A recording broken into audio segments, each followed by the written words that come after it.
Hey, hey, it's your Linda Renee, aka Doc Rock, and let's talk about therapeutic BDSM.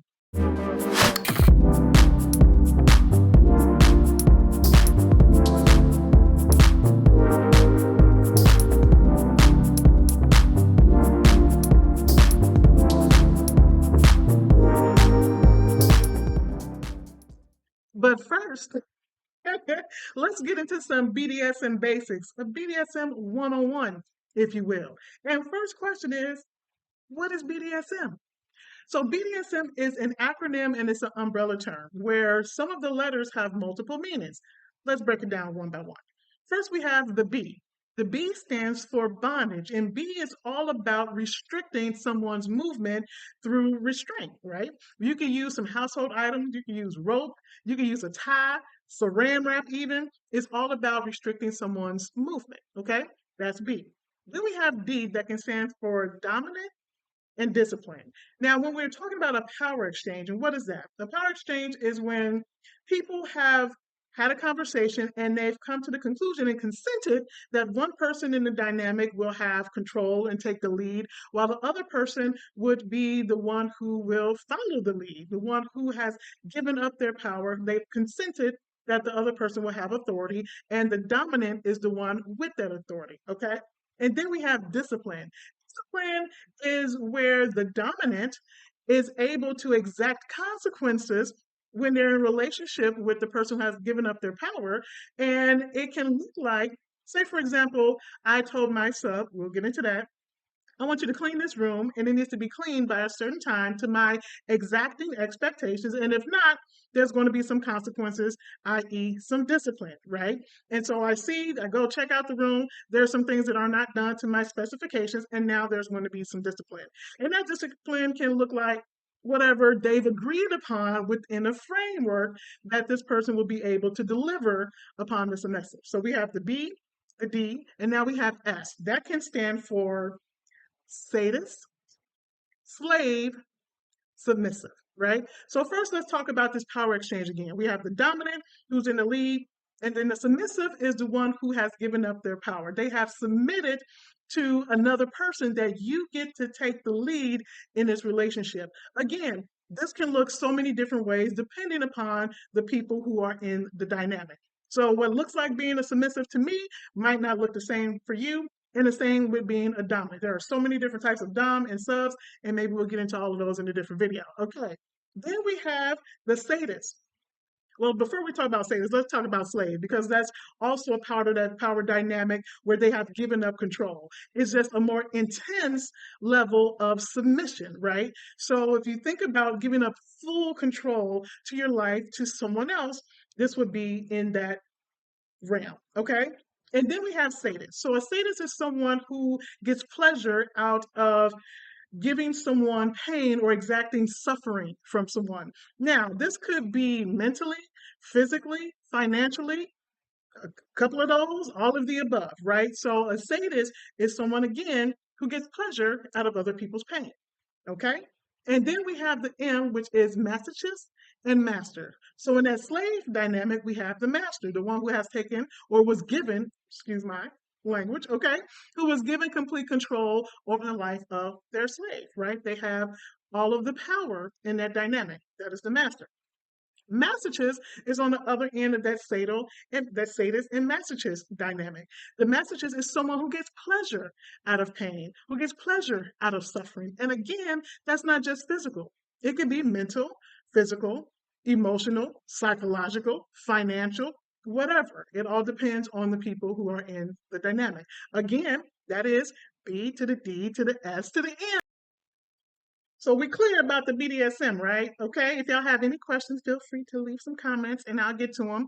But let's get into some myth bustings, shall we? So one big myth is that submissives or the bottoms in the situation. Oh, we got to talk about what's the difference between the top or bottom. There's so much to talk about. We'll get into that in another video. Because we'll keep this one short.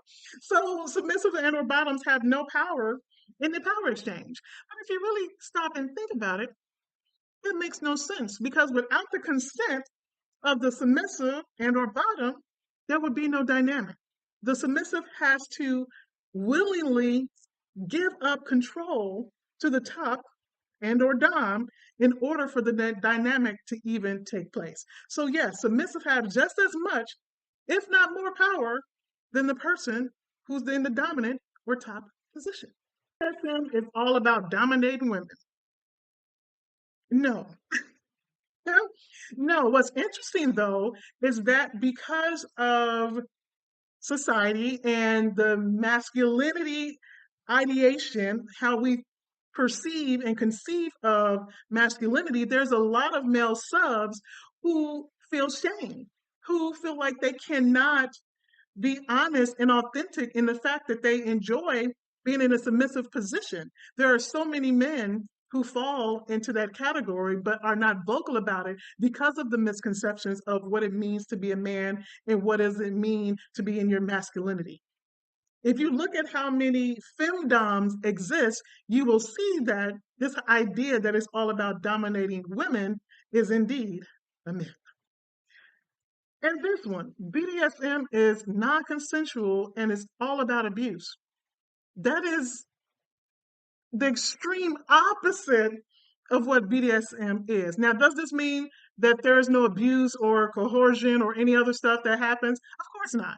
You know, people are going to people no matter what community they're in. So there are opportunities or there are situations where abuse occurs. However, fundamentally, BDSM is all about consent. It is all about there being this agreement and it's a negotiation as to what is acceptable, what is off limits, what is allowed, and what is not allowed. It is all about creating a container that is as safe as possible, depending on what we're doing within this container. So, absolutely not. And then here's one BDSM. People who engage in BDSM are victims of childhood sexual abuse or sexual violence. There is no correlation that people who are part of the kink or BDSM community are more likely to have been sexually abused or experienced sexual violence than anyone else in the collective. There are people who have this in their history, but again, it is no different as far as percentages than people who've experienced it in regular life. Unfortunately, sexual trauma is an epidemic that crosses all types of demographics, no matter your gender, no matter your race, no matter your socioeconomic status. It is unfortunately a thing, and it is no more prevalent in the kink community than it is anywhere else. And here we go. Last but not least, BDSM and kink activities are the same. No, no, no. Kink is a bigger umbrella, which BDSM falls under. Kink is defined as sexual practices or relationship models that deviate from the norm, whatever the norm is, right? So a kink could be a shoe fetish, right? And a fetish means that you are really aroused by whatever this thing is, that you really get turned on by looking at some stilettos, right? By looking at a foot in a stiletto. That's the fetish. That's the thing that turns you on. Now, just because you have this fetish and this is considered a kink does not mean that you are interested in BDSM. Everyone who is kinky is not a part of the BDSM community. However, people who are part of the BDSM community are considered kinky. We got it? We understand? All right, until next time, y'all, this is Doc Hero, and what? I'm out. Peace.